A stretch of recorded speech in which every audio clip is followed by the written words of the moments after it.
registro paleofaunístico en cuevas sumergidas de la región este, a cargo de nuestro compañero Juan Almonte. Juan se desempeña como investigador asistente y curador de la colección de vertebrados fósiles de este museo. Tiene vasta experiencia en lo que es exploración de cavernas, aquí al sur sobre todo, y al este del país. También tiene experiencia en lo que es taxonomía, osteología comparada y también taxonomía e identificación de los fósiles de mamíferos, reptiles y aves del Caribe. Sus hallazgos e investigaciones las ha presentado en importantes congresos, tanto aquí en el país como es el Congreso de Biodiversidad Caribeña, y también ha sido invitado a dar charlas y conferencias en universidades como la Universidad de Stanford y también la Universidad de Berkeley en los Estados Unidos. Dentro de sus publicaciones, donde ha tenido importantes colaboraciones con otros investigadores, se destaca la publicación más reciente sobre Newly Discovered Craniomandibular Remains Preserved, the first known incision of the extinct Dominican monkey Antilotrix berlensis, que muchos de ustedes habrán tenido la oportunidad de observar en la reciente mini charla que estuvo presentando. También tenemos dentro de sus publicaciones A New Species of the Extinct Lake Quaternary Giant Tortoise from Hispaniola, y también An Extinct Eagle from the Quaternary of Hispaniola. A todos, muchas gracias por estar aquí presentes. Queremos saludar la presencia de la maestra Arlen Marmolejo de la Universidad Autónoma de Santo Domingo. Particularmente, para mí, en lo personal, Juan es un compañero y empleado ejemplar, dispuesto siempre a compartir sus conocimientos. Sin más, vamos a dar la bienvenida a Juan Almonte.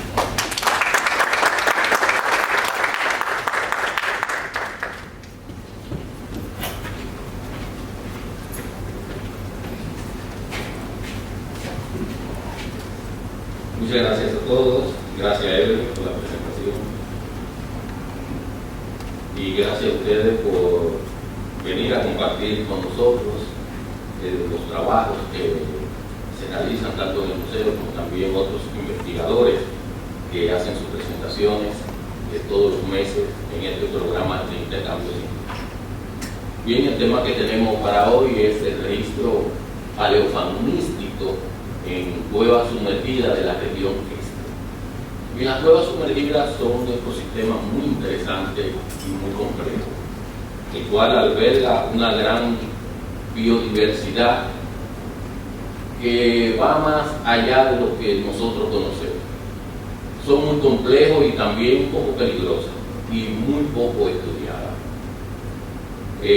Las cuevas sumergidas aproximadamente comenzaron a estudiarse, pero superficialmente, alrededor de los años 1930. Pero no hasta el año 1995, una sociedad espeleológica de aquí de la República Dominicana comenzó a hacer estudios, o sea, a sumergirse en estas cuevas, pero ellos lo hacían más para tener un registro del tamaño de las cuevas, la belleza paisajística que hay dentro de las cuevas sumergidas, pero nunca pusieron énfasis en lo que habían dentro de las cuevas. Registraron algunos hallazgos de huesos, solamente dijeron huesos, pero consideraron que eran animales recientes que podían caer dentro de la cueva, morían ahí y estaban los huesos. Pero no hasta el año 2010 aproximadamente, 2009, cuando un señor instructor de buceo, un ruso, Oleg Cherchuk, comenzó a hacer exploraciones en el Parque del Este, en cuevas sumergidas. Y ahí él tuvo una visión sobre lo que se podía encontrar dentro de estas cuevas. Y comenzó entonces a ver los huesos y vio que esos huesos que estaba viendo eran de color negro, marrón rojizo, y consideró entonces que eran importantes y eran muy antiguos. Se comunicó entonces con un colega, Philip Lehman, y le comunicó que había encontrado esos huesos, y más adelante entonces comenzaron a hacer exploraciones y anunciaron entonces que habían encontrado varios fósiles y lo fueron dando a conocer.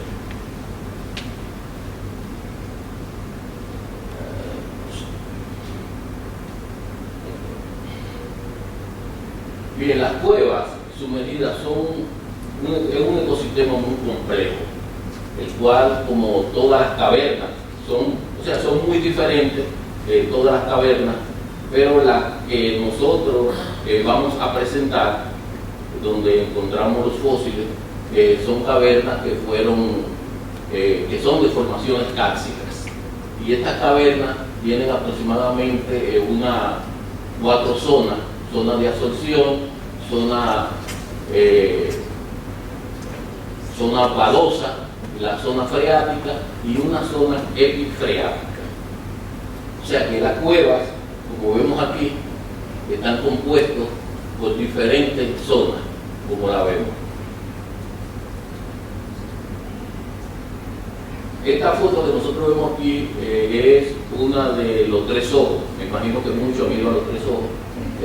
Estos son unos sumideros de aguas superficiales que albergan también una gran diversidad, y también en algún tiempo fueron refugios de fauna, de diferentes faunas.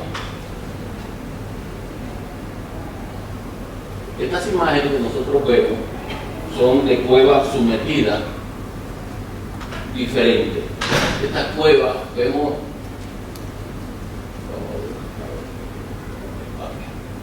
aquí que esta cueva está bien decorada con estalactitas y estalagmitas. Esta la vemos sin estalactitas y sin estalagmitas. Esta imagen es de un río subterráneo que tenemos aquí cerca de la ciudad de Santo Domingo, y estas cuevas son del este. La diferencia que hay entre ellas es que estas cuevas, como todos sabemos, que son hechas por la acción del agua, la disolución del carbonato de calcio, estas cuevas se mantienen inundadas durante todo el tiempo, y estas cuevas en algún tiempo estuvieron secas. O sea, vemos la evidencia de las estalactitas y las estalagmitas, que nos evidencian que durante miles de años, quizás millones de años, estuvieron secas, y en un periodo anterior entonces fueron llenándose de agua. Este proceso ocurrió hace aproximadamente, o sea, en nuestras cuevas, en la cueva del este, aproximadamente unos 11.000 años. Aquí vemos, o sea, lo ocurrido en las cuevas dominicanas, o sea, las cuevas sumergidas, es que en la transición que hubo del Pleistoceno al Holoceno, todos sabemos, hubo un periodo glacial. Y ese periodo glacial, entonces comenzó ya entrando el Holoceno, desde el final del Pleistoceno, se comenzaron a derretir los caquetes polares, y entonces el nivel del mar comenzó a subir. Como vemos aquí en esta tabla, cómo el nivel del mar fue subiendo, y entonces las cuevas que estaban cerca de la costa, entonces comenzaron a inundarse. Hay varias teorías. Uno dice que aproximadamente unos 38 metros subió el nivel del mar después del derretimiento de los caquetes polares, y otros dicen que pudo haber llegado a los 80 metros en ese tiempo. Entonces todas las cavernas que estaban cerca de la costa entonces fueron inundadas. Ahí las cavernas que fueron utilizadas por muchos mamíferos, reptiles, o sea, vertebrados e invertebrados, murieron en aquel tiempo antes de ser inundadas, porque eran tomadas como refugio. Otros también la tomaban para lugares para su cría, otros de comedero, otros se refugiaban para cuidarse de los efectos del huracán y de grandes tormentas. Entonces, luego después de estos periodos de inundaciones, todos esos huesos de esos animales entonces quedaron ahí debajo del agua.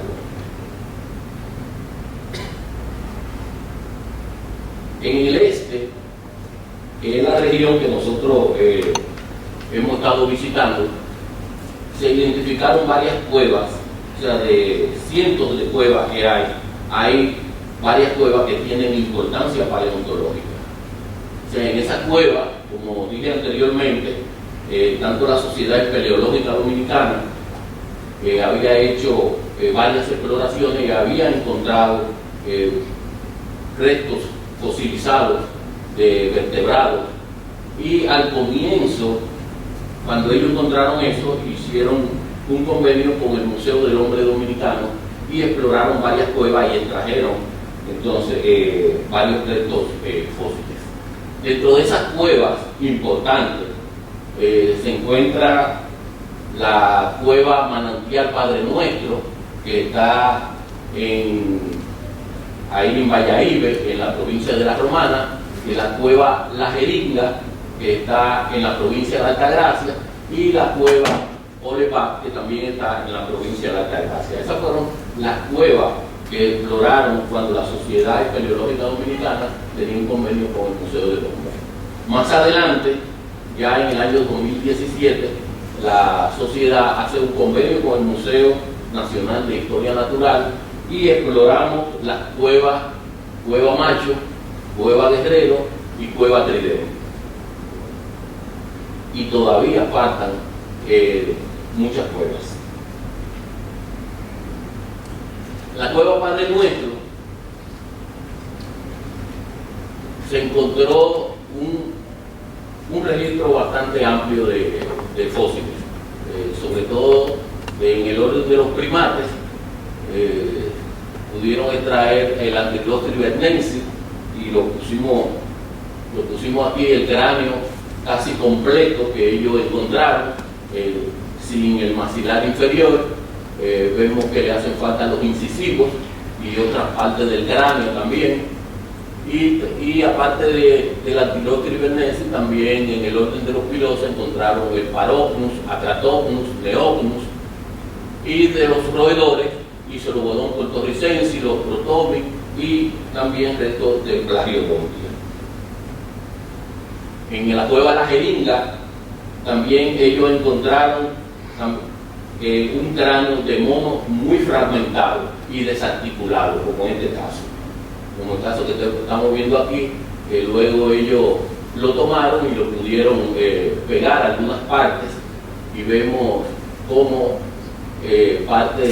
todavía le hace falta la parte del hocico aquí y parte de la bóveda craneal. Y junto a ello también se encontraron del orden de los pilosa, también se encontraron los Paropnus, Acratopnus, y de los roedores, Isolobodon puertorricensis, Protomi y Exolobodon.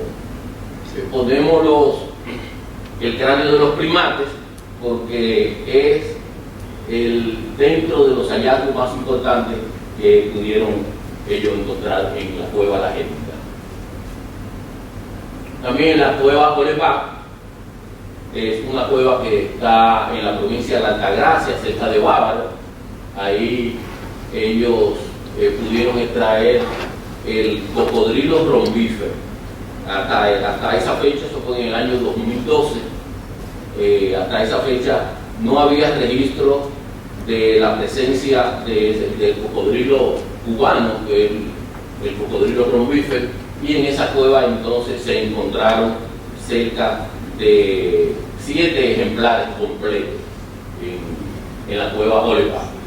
Luego también cerca ya en diciembre del 2012, en otra exploración que ellos hicieron en la misma cueva, entonces también encontraron una tortuga terrestre completa.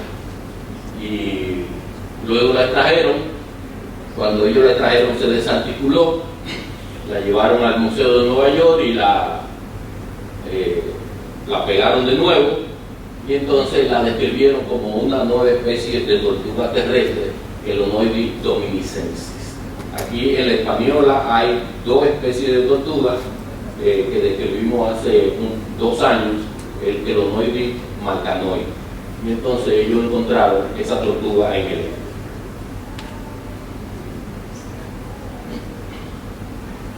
Aquí, luego después del convenio de la Sociedad Espeleológica y el Museo Nacional el Museo de Historia Natural, visitamos 3 cuevas desde el año 2018 hasta este año, y la primera cueva que visitamos fue la Cueva Macho. Y la Cueva Macho es una cueva muy interesante y muy importante.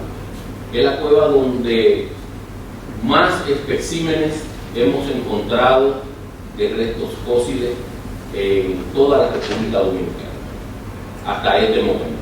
Ahí encontramos, extraímos aproximadamente unos 1.500 huesos fosilizados. Y algo más importante de esta cueva es que es la única cueva hasta el momento donde todos los especímenes se han encontrado completos. O sea, en las otras cuevas lo encontramos fragmentado, le hacen falta algunas partes, algunos huesos, pero algo extraño de esta cueva es que todo lo encontramos completo. Y lo más importante, un poco más allá, es que en esta cueva se encontraron 3 cabezas completas del mono Antiloteris bernensis. Aparte del Antiloteris bernensis, también en el orden Pilosa se encontraron Acratonus, cráneos completos, Neopnus, y de los roedores Isolodon puertorricensis, los Protomis, Plagiodontia, Hiperplagiodontia, y también encontramos Nesofontes paramicrus, todos los cráneos completos y muy bien conservados, y también varios cráneos de murciélagos. Aquí vemos, es una foto de el cráneo de uno de los monos, de los 3 que se pudieron encontrar en esa cueva. Es el cráneo y este es el maxilar inferior. Esta es una pelvis de Acratonus. Y ahí vemos, para que ustedes vean la riqueza que había en esa cueva, cuántos huesos, tanto de perezosos, roedores y también de monos. Luego, después de sacado el material, lo traemos aquí a los laboratorios del museo y lo pasamos por un tratamiento para poder conservarlo e integrarlo entonces a la colección, ya que esos huesos que tienen miles de años bajo el agua, se mantienen muy frágiles, y luego entonces nosotros que lo traemos lo pasamos por un tratamiento de varios días, tanto de alcohol, agua destilada, y también lo pasamos por acetona para entonces poder conservarlo bien. Y de último entonces lo consolidamos. Ahí vemos las pelvis de Acratonus, una pelvis de Neopnus. Vemos aquí cómo están los fémus, húmero, tibia, urna, costilla, y como si ustedes se ponen a observarlo bien, todo está muy bien conservado. O sea que el animal murió, se decompuso y no pasó por ningún proceso de meteorización, el cual permita que se quiebren o se rompan. E incluso vemos aquí cráneos de Nesofontes muy bien conservados, completo todo, que es que en cueva seca es imposible encontrarlo en esa condición. Aquí vemos un pequeño mapa de la Cueva Macho. Cueva Macho, yo le pregunté a Ole Chersu por qué le puso Cueva Macho, y él dijo, bueno, es que hay que hacer un tremendo macho para uno subir por ahí. Sí. Después de descender, vemos aquí la entrada. Fíjense que uno tiene que bajarse para entrar por aquí. Entonces aquí la entrada uno va bajando, y aquí luego hay un primer descenso de unos 5 metros. Luego hay otro descenso que es más difícil, que es de 25 metros, o sea, en caída libre. ¿Ves? Y aquí es donde se encontraron esta parte de los restos de estos huesos, y en esta zona se encontró el tercer cráneo del mono. Vamos a ver aquí, vemos ahí a nuestra compañera Evelyn descendiendo en la cueva Macho. O sea, ya hizo un primer descenso. Este es el segundo descenso, donde se va a donde está el lago. ¿Ves?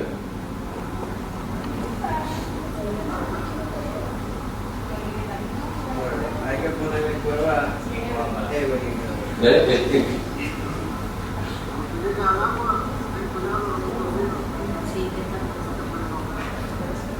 Entonces, lo que ustedes sienten después hay que subirlo. Una tremenda pelea.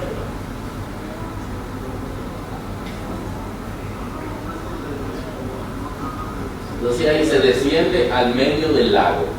Y después que usted desciende al medio del lago hay que salir nadando. Ahí desciende al lago y ahí va uno de los buzos a buscarlo.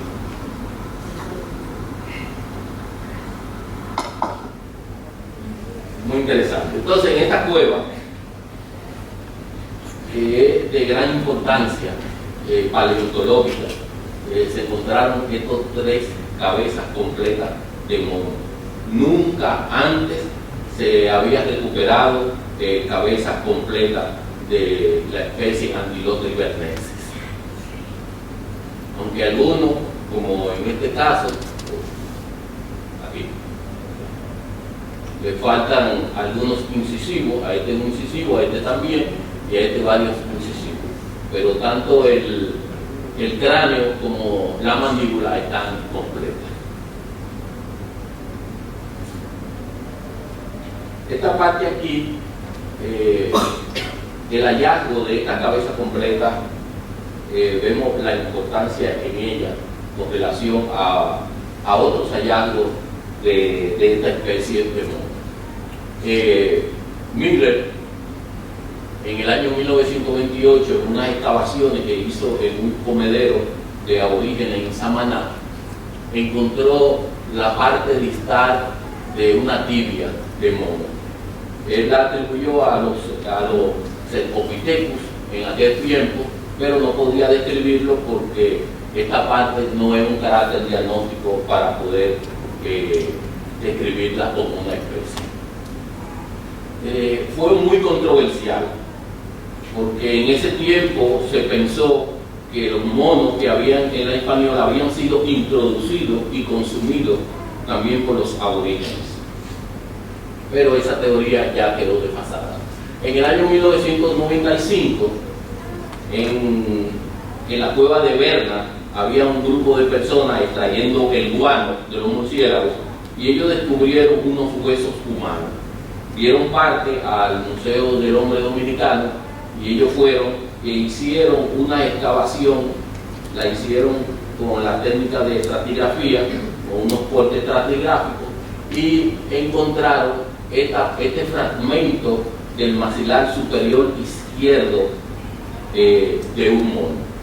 Entonces luego el profesor Renato Rimoli, en los análisis, comparaciones y algunas consultas también que hizo, él describió en ese tiempo la especie Saimiris bernensis, pensando que ese género, o sea, era muy similar al género Saimiris de Sudamérica. Pero más adelante, en el año 1995, otros investigadores, Charles Wolf, Roman Field, entonces ellos, bajo un estudio y utilizando unas 32 caracteres diagnósticos en los molares, entonces ellos descartaron que era del género Saimiris de Sudamérica y entonces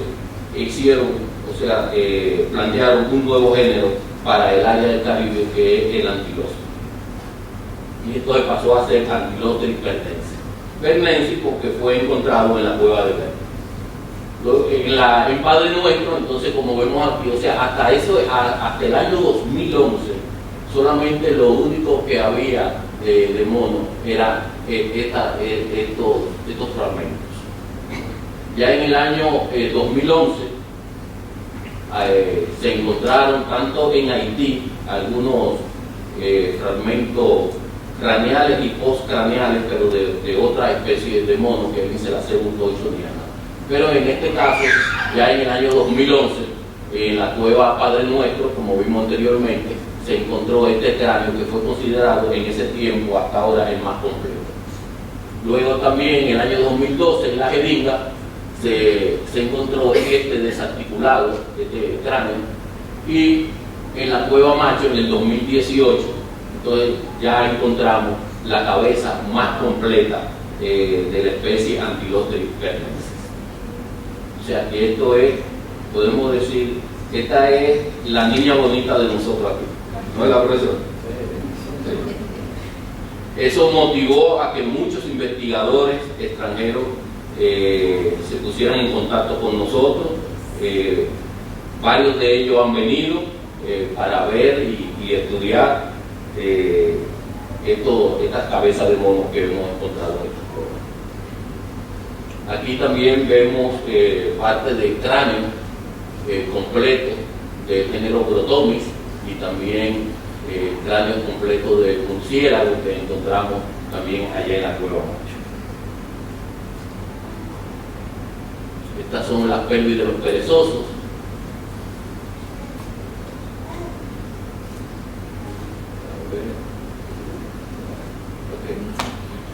Pelvis de los perezosos.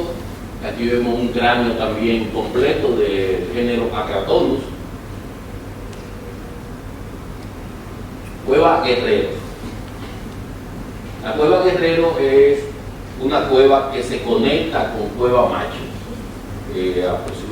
a una distancia aproximadamente de unos 3 kilómetros. Tienen entradas diferentes, pero se conectan y se conectan en una red con cueva Macho y otras cuevas también y otros sumideros que hay cerca de la zona. Y ahí entonces se encontraron el cocodrilo rompífero. También se encontraron Acratonus, Leopnus, dentro de los roedores Isolobodon puertorricensis, Protomys, los nesofontes, también Nesofontes paramicus, y el cocodrilo, como vemos aquí. Ese cráneo se encontró desarticulado. Ustedes saben que los reptiles, los cráneos siempre están desarticulados, es difícil que se solden. Y nosotros entonces aquí en el museo, después de haberlo pasado por un proceso curatorial, pudimos entonces unir el cráneo completo. La cueva Trident es una cueva muy interesante. Es una cueva muy parecida a la cueva de los Tres Ojos. De los Tres Ojos, aunque son 4 lagos, le dicen Tres Ojos porque al principio se veían 3 lagos, pero en esta cueva Trident también es una cueva donde hay 3 lagos y 3 túneles diferentes, o sea que van en diferentes direcciones. Ahí esta cueva es muy interesante. ¿Por qué? Porque todos los perezosos que nosotros encontramos en esa cueva, todos son del género Palopnus. O sea, no hay ni Acratonus, encontramos solamente un fémur de Neopnus. Pero todo lo otro, como vemos aquí, la parte oclusal del cráneo, de un cráneo del género Palopnus, que hasta ahora es el género más grande que hay aquí en el español. También se encontró algo muy interesante que no se había encontrado en ninguna otra cueva sumergida. Solamente en Cuba sí se encontró en una cueva sumergida coprolitos de perezosos. Es muy interesante porque en cueva seca nosotros hemos encontrado coprolitos, pero todavía no lo hemos podido identificar de qué especie pueda ser, pero esto se puede determinar también bajo los estudios de isótopos, se puede determinar tanto la dieta como también cómo estaba compuesto el ecosistema, la flora de esa zona.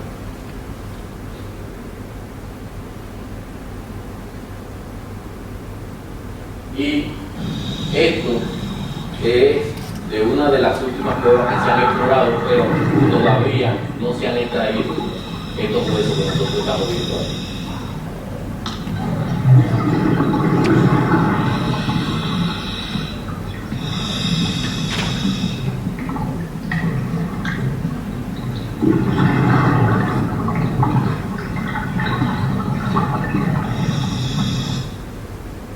Esta es una de varias cuevas que están todavía por nosotros ir junto con los buzos a extraer los fósiles de vertebrados que se encuentran en ella depositados.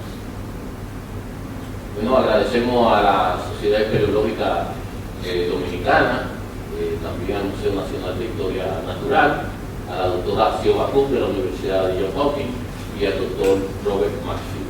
También a Evelyn, que siempre ha sido mi compañera en esos viajes que hacemos tanto a la región este como también a la región del sur. Muchas gracias.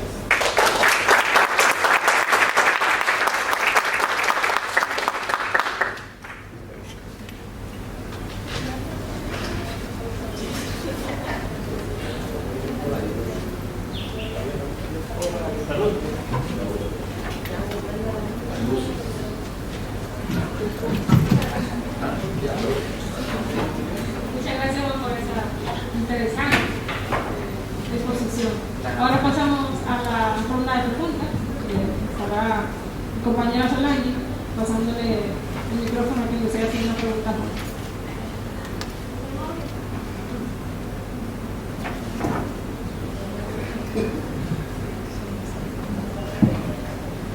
Antes que nada, felicidades, Juan. Buena presentación, la verdad que interesante. Juan, yo veo que tú tienes el orden eulipotibula en casi todas las cuevas, pero solamente aparece el Mesoponte paramicos y el solenodonte yo entiendo que está bien distribuido en la parte este, sobre todo, que es donde más te han trabajado, sin embargo no lo tienen en las cuevas sumergidas aquí. ¿A qué tú crees que se debe eso? Bueno, tú sabes que en las cuevas sumergidas, como hemos visto en las imágenes, por eso es bueno siempre presentar las imágenes, casi todos los huesos están encima de un sedimento. No podemos, nosotros tenemos tanto paramicros como hipomicros y samicros de cueva seca. En que, a diferencia de la cueva sumergida no se puede excavar. Y lo único hasta ahora que hemos encontrado en esas cuevas sumergidas, en esas tres cuevas, es el Mesoponte paramicro, el más grande. No sabemos lo que hay debajo. E incluso los buzos me dicen que cuando ellos introducen a veces la mano en el sedimento, fuerza mucho porque está lleno de huesos. Entonces no sabemos lo que hay debajo. Pero al menos eso es lo que hemos encontrado. Pero para el este sí se ha encontrado de las tres especies de Mesoponte.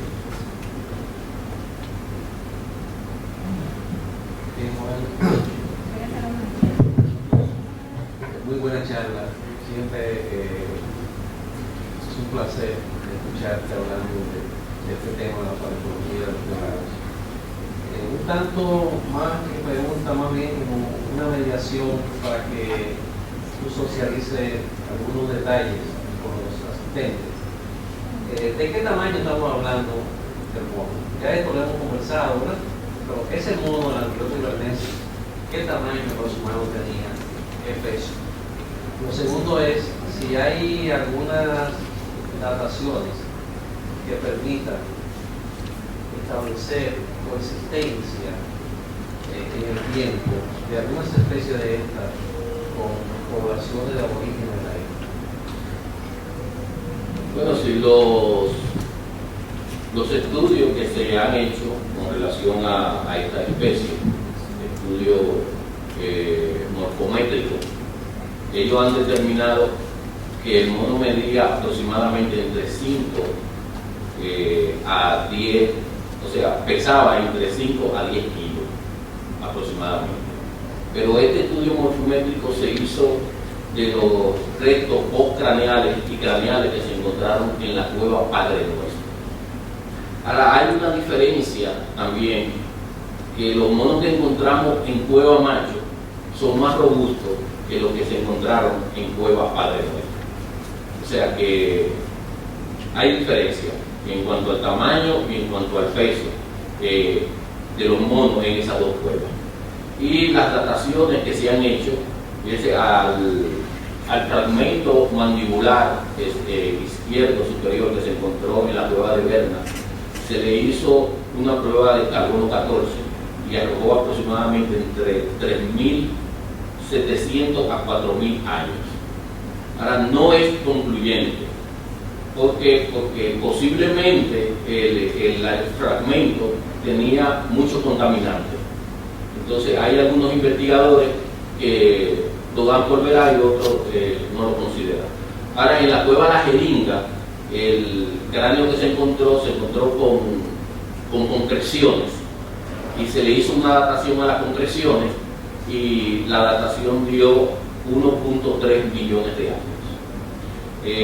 No se le puede hacer, en el caso de las cuevas sumergidas, a los huesos directamente, porque ellos, con el tiempo que tienen debajo del agua, pasan por un proceso de lixivia. O sea que el agua penetra al hueso y entonces desplaza el colágeno. Entonces, cuando desplaza todo el colágeno, pues no se le puede hacer datación.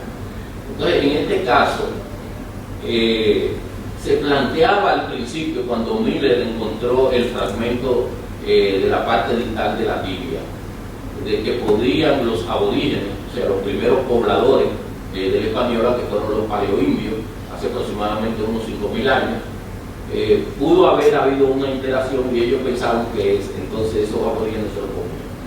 Pero en todos los otros estudios que se han hecho en lugares de comederos de los paleoindios, los ceramistas, hasta estos tiempos, o sea, hasta el tiempo reciente, podemos decir, hace 500 años, nunca se ha encontrado ni mono ni perezoso en ninguno de los comederos.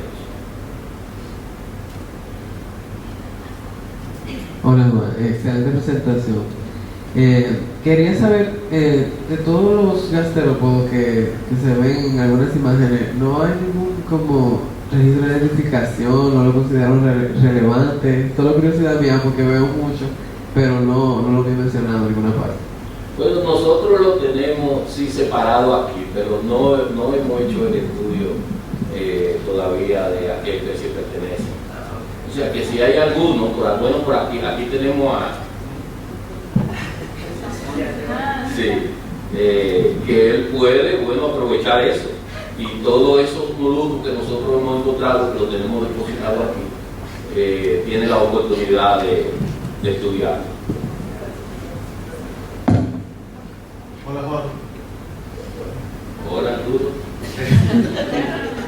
Sobre el registro de las cuevas sumergidas y las cuevas en seca de la región, ¿difieren mucho? ¿Se encuentran las especies parecidas a la misma?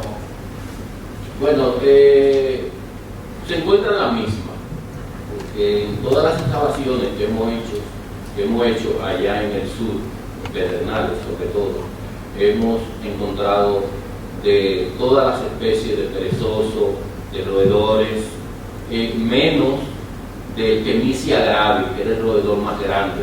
Solamente se pudo encontrar en una cueva sumergida que hay cerca de Boca Chica. Se encontró un cráneo. Pero en el sur profundo todavía no hemos encontrado de ese género.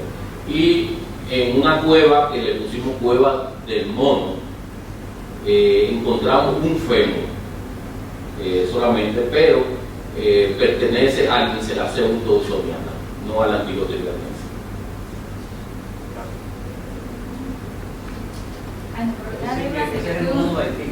Ese es el mono de Haití. O sea, considerado mono de Haití. Hasta hace aproximadamente unos 4 años, era considerado el mono de Haití, a diferencia del Antilote libernense, que es considerado el mono dominicano, porque en la parte de Haití no se ha encontrado. Ahora, el Incelaceus, que se encontró primeramente en la península de Tiburón, nosotros encontramos un fémur entonces en Pedernales. O sea, ¿qué nos indica eso? Que había un mono en la Paleoisla Norte y un mono en la Paleoisla Sur. O sea, y algo muy interesante, que en Cuba hay dos especies de mono, que es del género Paraloguata.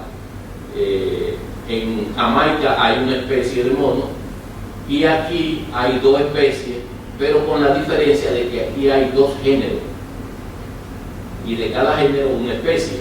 En Cuba hay un solo género y dos especies.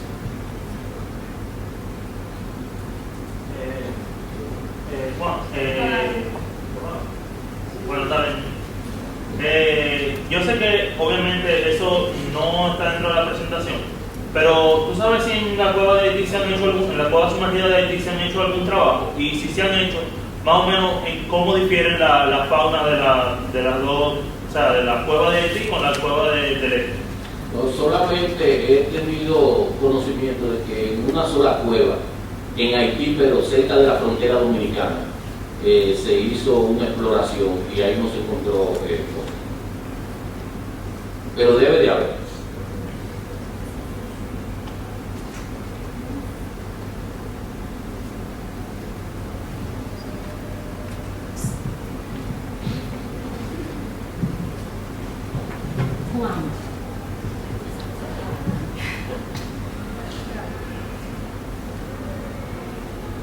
Ahora sí. ¿Qué factores hacen que estos huesos, estos fósiles en las cuevas sumergidas no se meteoricen, no se desprendan, se fragmenten, como usted mencionó? Y otra cosa también es que, como usted mencionó varias veces, que después de sacar los huesos hay un proceso de curación. Si usted puede describir brevemente en qué consiste ese proceso. Bueno, sí. Fíjate, la diferencia que hay entre cueva seca y cueva sumergida es que la cueva seca se mantiene en un proceso de meteorización por efecto de la lluvia,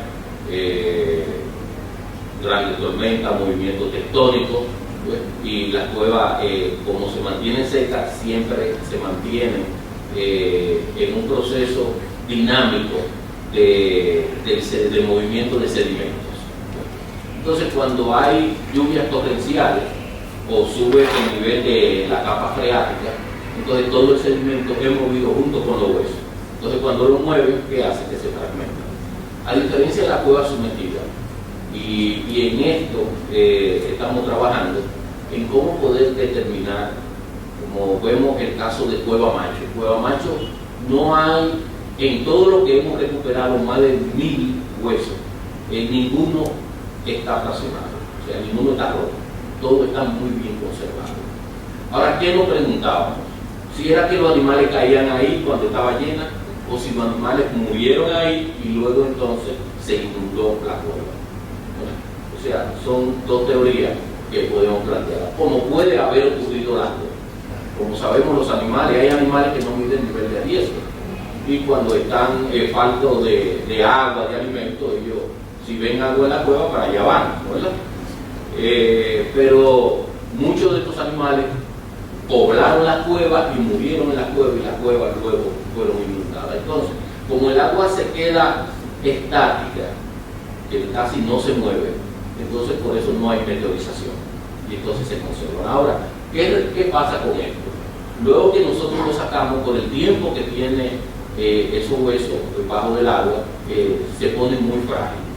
En el caso de los reptiles, por ejemplo, los cocodrilos, cuando se recuperaron, hubo que recuperarlos con mucho cuidado, porque cuando usted le ponía la mano, solamente le hacía así y se rompía. ¿Qué nosotros hicimos? Bueno, que lo sacamos junto con el agua, lo traímos aquí al laboratorio, al museo, y le cambiamos paulatinamente el agua con que lo traímos y le cambiamos la mitad por agua destilada. Luego después le sacamos todo el agua, se la cambiamos por el agua destilada. ¿Qué nos hace el agua destilada? Que nos termina de sacar todos los contaminantes minerales que tienen los huesos limpios. Y luego, después de eso, entonces fuimos cambiando el agua destilada por alcohol etílico al 95. O sea, primero se le puso la mitad del alcohol etílico. ¿Para qué? Para irle sacando la humedad, terminar de sacarle la humedad, y el alcohol entonces fortalece el hueso. Después que duramos 3 días con ellos en alcohol etílico, entonces le cambiamos el alcohol etílico por acetona al 99%. Entonces la acetona lo que hace es que pone el hueso más duro y termina de sacarle entonces toda la humedad. Y luego, después de eso, que sacamos el hueso, nunca lo ponemos al sol, sino que entonces lo sacamos, lo dejamos en la sombra cuando está seco, bien seco, aunque absorbe un poco de humedad del medio ambiente, pero no es significativa. Entonces lo pasamos por un proceso de consolidación. Esa consolidación ya termina de fortalecer el hueso y ya usted puede manejarlo, y así se conserva para siempre.